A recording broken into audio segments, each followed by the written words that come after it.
Hey guys, Dan from the Oregon Freedive Company here, and I just decided to upgrade my dive camera and figured it'd be fun. I haven't held these in my hand yet, but I got one of the new Paralenz Vaquita and a couple of the accessories. Figured I needed a lens cap and a mask mount. We've got some other stuff that I don't think I'm personally going to use much, but I've liked the Paralenz for a long time. Oftentimes, if I'm going out diving for fun and spearfishing, I don't like fiddling with extra gear. And so some other cameras that I've used, wondering if it's on or if it's off or anything like that, has been a pain for me when I thought I was capturing footage one day and wasn't capturing footage. So, you know, on the original Paralenz, I love the fact that I can turn it on.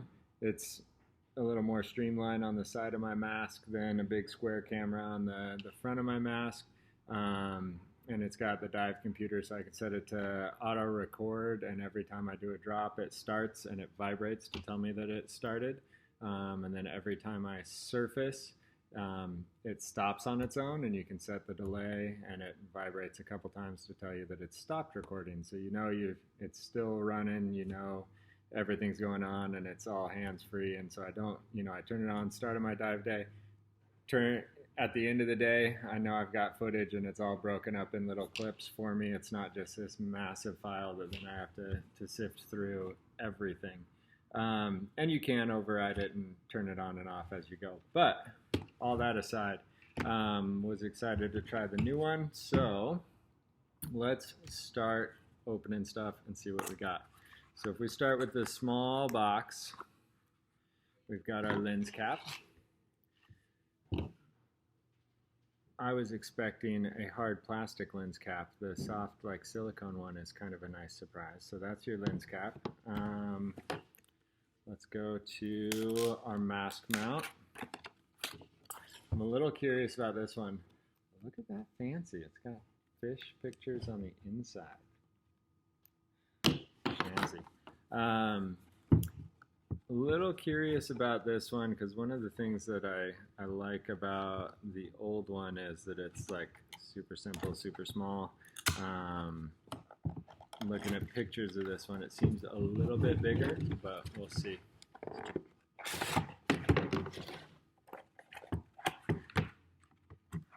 Okay. This little guy. Not sure what that little guy does yet.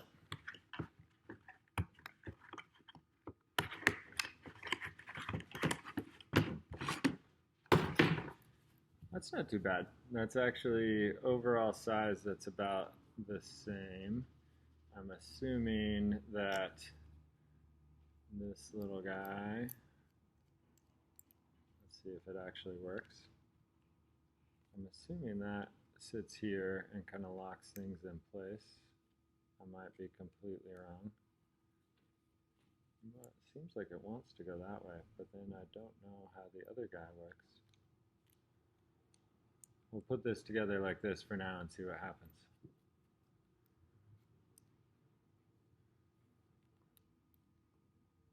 To me it seems, oh, I bet that's where your mask strap goes and that's where your camera goes.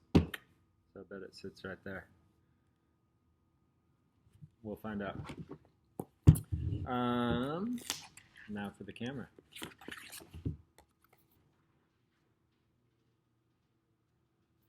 Again, very nice packaging, if you're into that.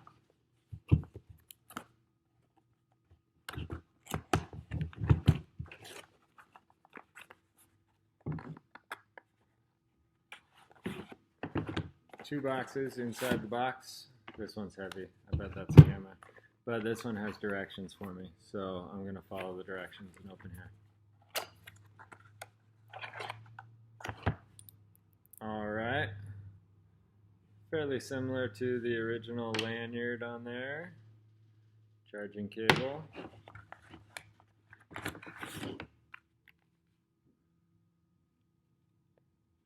Spare bits and pieces that look slightly intimidating. There are tiny little springs in there and whatnot, O-rings and all that fun stuff.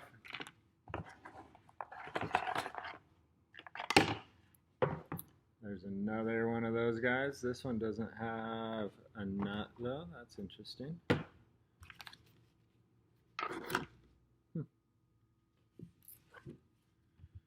Quick start guide that will probably tell me how to actually use the mask mount, but I won't worry about that just yet.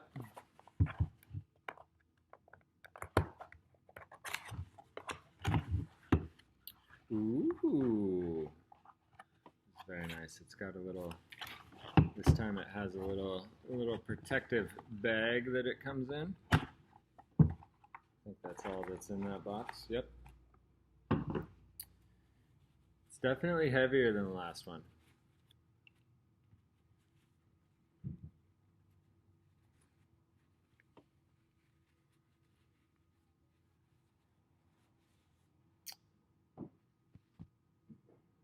Snazzy.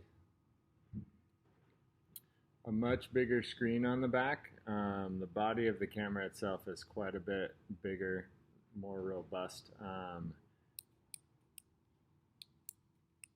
The spinning bezel is larger. It feels really nice.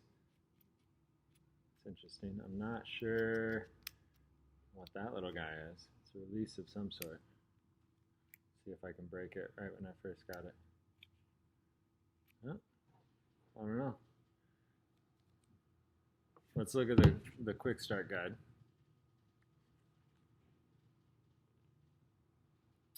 So the end cap does come off. We go to USB port, select a ring.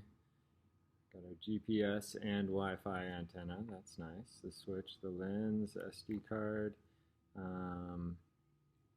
Getting started.